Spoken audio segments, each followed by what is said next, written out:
এক গ্রামে থাকত দুই ভাই, একজনের নাম সবুজ হাল্ক, আরেকজন কালো হাল্ক। জনই শক্তিশালী, পরিশ্রমী, কিন্তু দেখতে একটু আলাদা হওয়ায় গ্রামের মানুষ তাদের নিয়ে সবসময় ভয় পেত। বিয়ের ইচ্ছা ও গ্রামের বাধা, দুই ভাই বিয়ে করতে চাইলে গ্রামে প্রস্তাব পাঠানো হল। কিন্তু গ্রামবাসীরা ফিসফিস করে বলল, এই হাল্কদের হাতে মেয়ে দিলে তো সংসার টিকবে না। এভাবে একের পর এক প্রস্তাব বাতিল হতে লাগল। মায়ের দুশ্চিন্তা।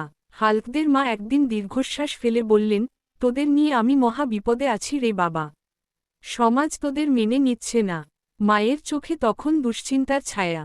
মায়ের কথা শুনে দুই ভাই রাগে ফেটে পড়ল।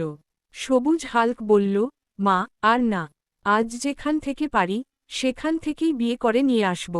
কালো হাল্ক মাথা নেড়ে বলল, আমরা আর কারো কাছে হাত পাতব না। অজানা পথে যাত্রা। দুই ভাই সেই রাতেই বাড়ি থেকে বেরিয়ে পড়ল। তারা পাশের গ্রাম, দূরের এলাকা, অনেক জায়গায় ঘুরল। অবশেষে এমন দুই পরিবার পেল, যারা মানুষের রং নয়, মনের গুণ দেখেই মেয়ের বিয়ে দিতে রাজি হল। বিয়ে সম্পন্ন সহজভাবে, হাসিখুশি পরিবেশে দুই ভাইয়ের বিয়ে সম্পন্ন হল।